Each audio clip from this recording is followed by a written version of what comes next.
The Kawasaki Z H2 is perhaps one of the most exciting motorcycles you can currently buy, and it is absolutely jam-packed with modern features, some of course more useful than others.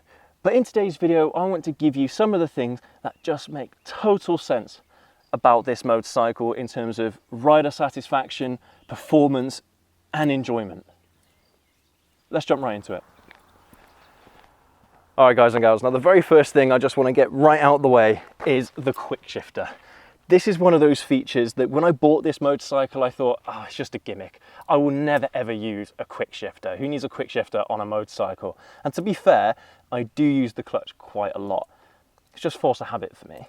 But when I do use the quick shifter, man, it transforms the experience of riding a motorcycle. It might not increase kind of like, you know, how fast you're going, how quickly you get off the line, but to me, it feels like you're getting off the line really, really quickly. I suppose the equivalent is using like a flappy paddle gearbox in a car.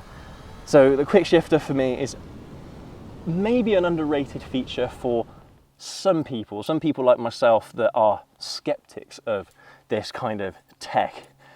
But honestly, once you start using it, if you ride any motorcycle that doesn't have a quick shifter, you're going to miss it for sure. The next thing I want to tell you about, guys and gals, isn't necessarily a feature, but it makes total sense nonetheless. And that is the ergonomics. This motorcycle's ergonomics are very neutral. They're sitting very, very upright, very, very comfortable. The so-called dad bike position. Now, you'd have thought that'd be boring sitting like this. Honestly, that's far from the truth.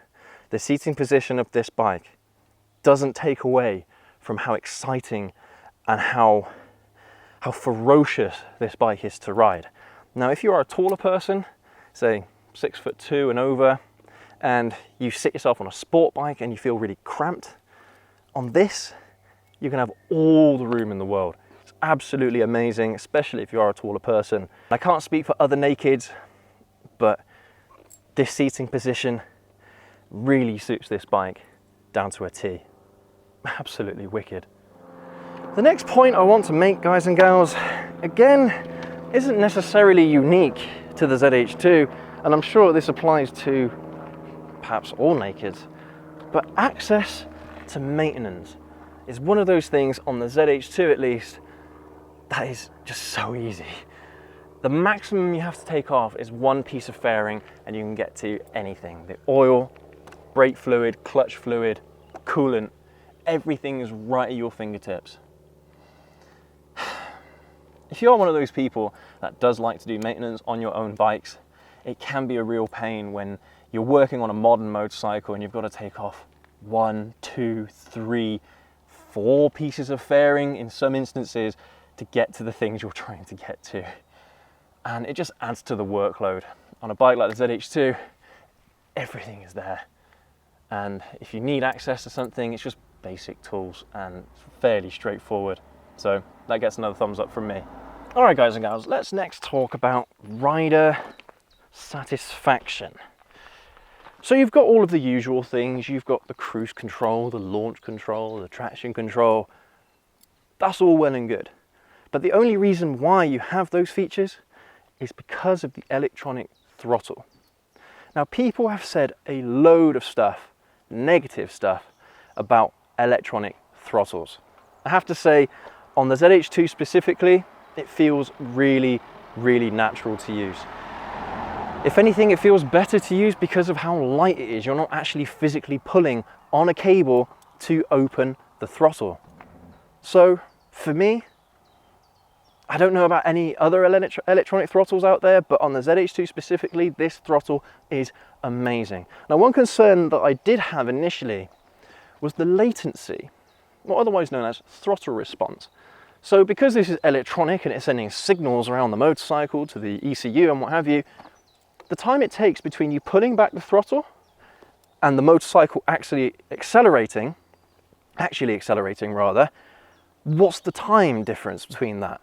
Now, if you guys are into electronics or anything like that, there's usually latency when it comes to electronics. So the time that it takes between you starting an action and the device itself applying said action. Well, this is no different, but it doesn't feel like there's any latency whatsoever. As soon as you pull that throttle back, you get the revs. Absolutely amazing. Now, one thing that this bike has been doing recently, because I think it's because it's a warm day, is it's actually like seeping out air, I think, from the fuel tank. So you probably heard like a little squeak there. Yeah, I was looking around earlier trying to find out where that noise was coming from, and then I realized that as soon as I opened up, there you go, it's happening again. As soon as I opened up the fuel cap, the sound went away. But yeah, the throttle on this motorcycle is absolutely fantastic. The response is great. It feels totally natural and it feels comfortable to use because it's so lightweight. One last thing whilst we're on the throttle, there is no play in it whatsoever, which of course is a criticism that I have, or that I have had of motorcycles in the past, is you have to basically, on some, turn the throttle a quarter turn before you even start applying gas. Kind of stupid, but on the ZH2 that is not a problem whatsoever. Alright guys and gals, a couple last things that I've got for you in today's video. Now unfortunately I don't think you'll actually be able to see it because of the sunshine that we've got today, but a lot of it is to do with the TFT. So this is a really cool feature, and again, it just modernizes a motorcycle massively, you know. But there's a couple of things that I really, really appreciate about this bike. And again, the feature that I probably use the most on the TFT is the custom rider mode. So at the moment, I've got traction control off with the full power mode. Now, if I wanted to change the power mode, I can hit the select button here and I can go through all of the different modes, and basically, as soon as I apply them, they're saved. So even if I go into one of the default rider modes, say the rain mode or the road mode or the sport mode, for example, every single time whenever I go to the custom rider mode, it will give me whatever settings I had set last. Absolutely love that feature, and it's one of those things I actually would have loved to have seen on the ZZR, because every single time you turn that bike off and you turn it back on again, it turns on traction control. And I don't like having traction control. Most of the time I leave traction control off because you get the full experience of the motorcycle. And that's one of those things, thankfully, you can do on the ZH2. Alright guys and gals, so I've moved the camera ever so slightly. I'm hoping that you'll be able to actually see this. I'll zoom in a little bit further. Hopefully you'll be able to see this. But you can customize this TFT dash. Again, one of the coolest features, which funnily enough, I don't use that often, but to some of you, if you go on track days and stuff, this is going to be so useful. But let's see if I can remember how to actually get into the menu here. Oh, that's another thing as well. Yeah, you can change the display from being like in a light mode to a dark mode. I keep it in the dark mode most of the time. But let's see if I can actually remember how to. There we go. So you can go into the menu here and you can go into display settings. Now in the display settings here, I've got the type 1 display, which is the default display on this bike. But there is a second display that you have the choice of. So I'm just going to select that one. Let's go back here to the screen. And now I've got some really cool looking things. And again, I'm hoping that you guys can see this on the camera because it's absolutely wicked. You've got a G-force meter right here. So it actually shows you where the G-forces are being applied on the motorcycle. And on this screen here, you've got the lean angles. Absolutely wicked, so cool.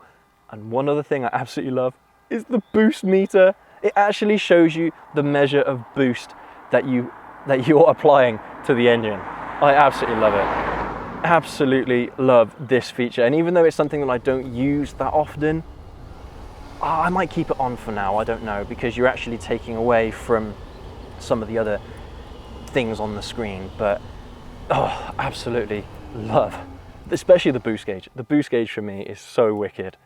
But I'll tell you what, I'll leave this on for now like this, and I'll ride like this for a little while, and just to appreciate it. It's probably more aesthetic than anything else, but it's still really cool. And to me, it makes a hell of a lot of sense, especially on a motorcycle like this, which is tuned for performance.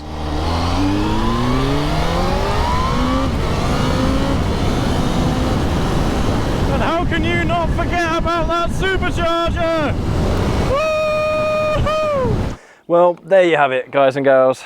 All the things, to me at least, that just makes sense about the Kawasaki Z H2. I absolutely love this motorcycle. You guys know how much I love this motorcycle, and I know it's fairly new. You know, this bike only came out in 2020, and of course if you buy the SE model of this motorcycle, you get even more really juicy features like electronically adjustable suspension. Absolutely wicked.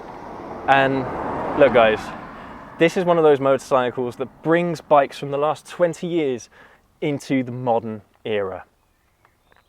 I love it, and I hope we see more bikes like this coming out in future. But I mean, we don't know with the electrification of motorcycles how that's going to change things, but this motorcycle for me is revolutionary. Well, the H2 line was revolutionary anyway, but this bike has taken it to a whole new level, especially if you are one of those people that prefers a little bit of comfort alongside the performance. The biggest problem that the H2 SX has, very comfy bike, very good looking bike, loads of nice cool modern features, but it doesn't have the performance of the Ninja H2.